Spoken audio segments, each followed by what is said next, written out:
Welcome, darlings. Welcome to my bathroom and my trusty laundry spatula. If you've been following along, I'm in the middle of a home renovation. So I do not have a washer and dryer currently. So I am washing some delicates in the tub with my trusty laundry spatula. Needs must, right? Because it is so loud in my house right now. I'm recording this while the large group of men that are downstairs are out on lunch. It is so loud in this house that I need to figure out some projects to get out of the house and that I can film without needing to have sound on for you, because trust me when I tell you, you do not want to listen to this. So we're going to go out and about this week, see what we can make and do. And also, I think I want to, because I loved my project last week. I went on a thrifted vintage picnic. Please go watch that if you haven't. And I had thrifted a dress to go out and about with. It was this gorgeous little patchwork summer dress. And while I was sitting there in the sunshine, having the most lovely afternoon, I realized oh, I want more picnic clothes. So what I'm thinking is I'd love to sew some very vintage 70s boho gunny sacks inspired type separates that I can mix and match. Just something that would be cute and cottony and light and a little swishy to go and do some more picnics, because I will absolutely be doing more of those in the next few weeks. Not only just to get out of the house and away from the noise, but because it was such a lovely break in my day and I enjoyed it so immensely. So this week, I would absolutely love if you hung out while I did a little sewing, while we get out and about the city, leave the noise of my home, see what we can make and do, and just have a little fun once we get the laundry done. Come on.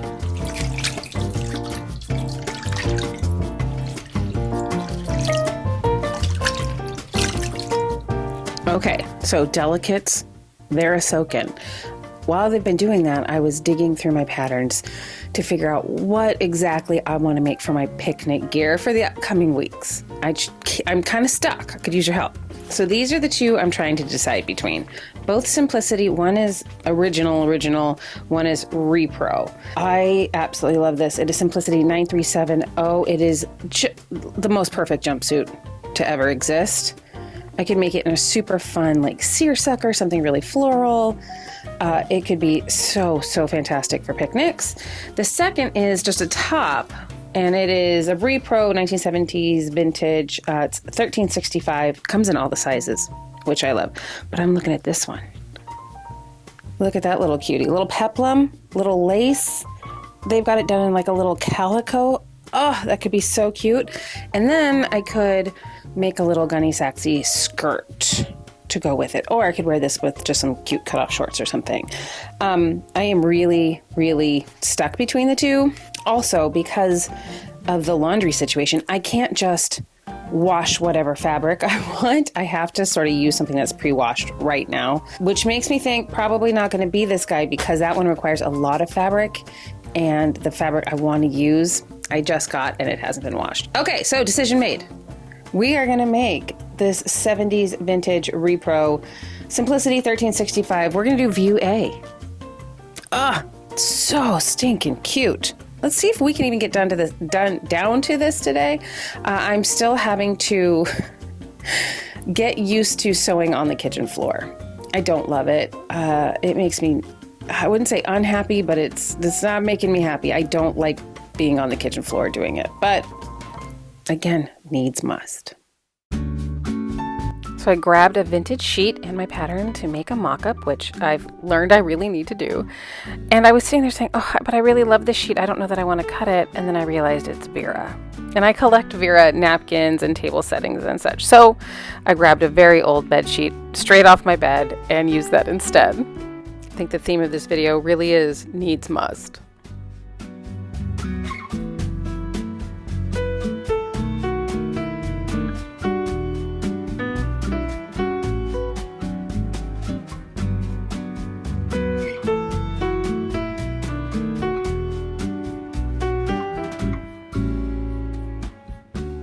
So I got the mock-up all cut out and did an initial fit test, and all seemed right with the world, except for this.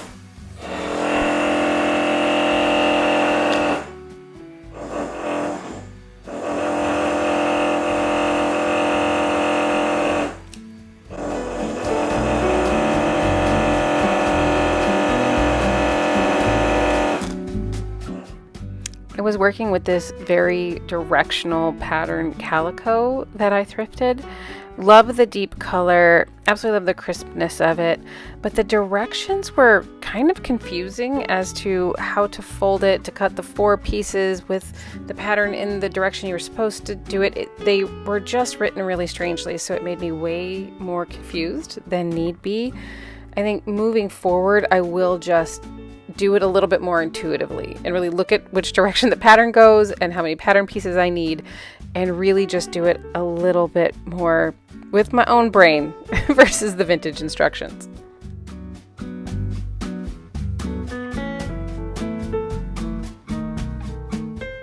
I want to know, do you have like a sewing room that's all set up all perfectly? What is your favorite thing about it? What allows you to kind of go to your space and kind of tackle all the projects you have? Definitely drop a comment below and tell me all about it, because I'm looking for inspo. If you love seeing, kind of thrift flips, vintage sewing, crafting projects, definitely hit that like button and subscribe and hang out with me for kind of weekly DIY fashion, slow sewing content. And I really do thank you for joining me on this creative journey. So definitely come, stay, hang out.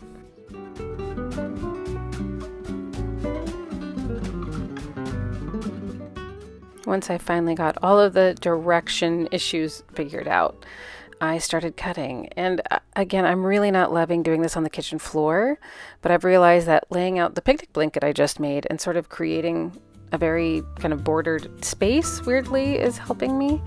But yeah, I don't love cutting down here. It's difficult to be hunched over and get the lines correct. And I think maybe I'm going to need to use a rotary cutter more often.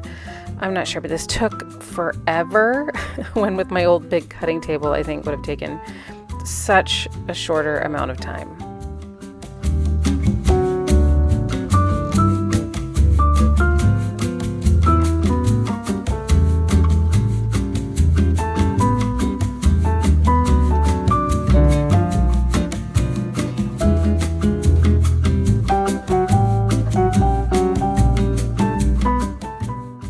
Over to Pauline, my trusty Singer Fashion Mate 237, and my somewhat confusing vintage instructions, and we got to putting this thing together.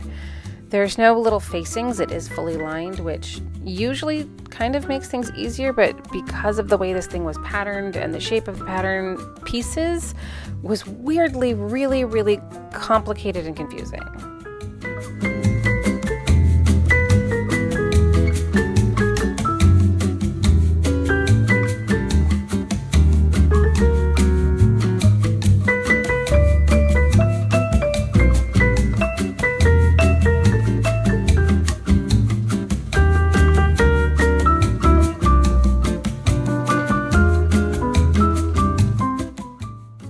Running out of time for this morning, so it was press, and then off to take the pooch for a walk.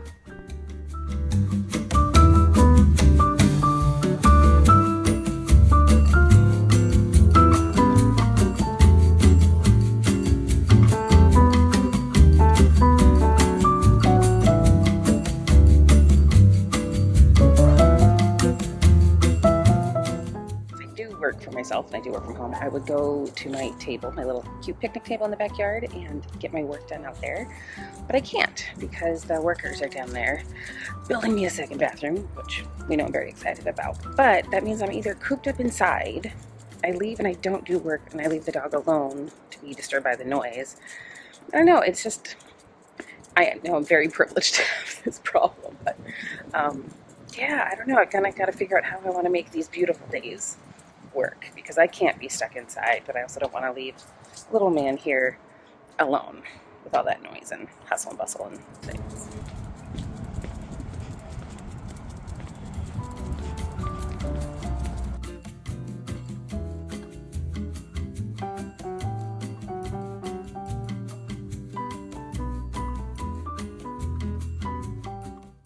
The next day, before I headed out for a little field trip, I was able to get the trim on the collar and to get a few more basic pieces done.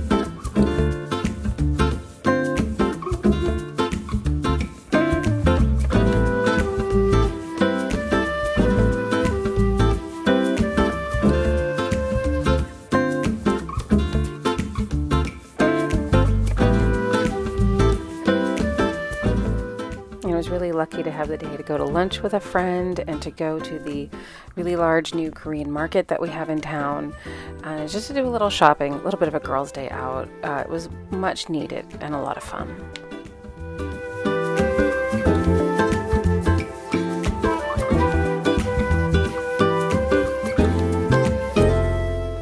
When I got home, I was a little impatient to just let this sit to the next day, so I sat down to see if I could actually finish it. And we got kind of everything attached and fit tests, and whoops, it is so gappy. It is so big compared to the mock-up that I did. Unsure what occurred, but obviously needs fixing. But as impatient as I was to get that top finished, the family was more impatient to go out on our big family walk. We try to do one big hike walk every weekend, and the weather was so unbelievably stunning that it didn't take a lot of convincing to get me outside.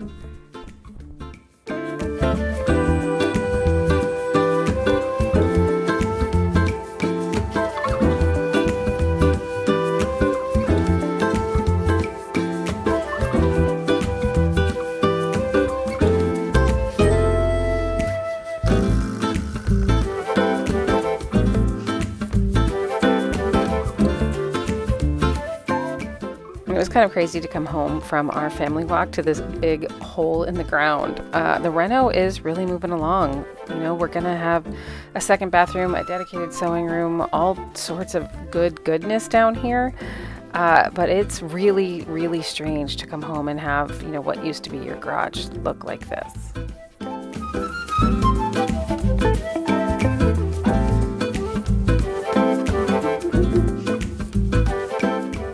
The next morning, I got up bright and early to put on the final touches of what is absolutely one of my favorite makes so far. Look at how cute this is. It is absolutely going to be perfect for picnics that I've got coming up. It's flouncy, it's flirty, it's fun, it's 70s, and I adore it.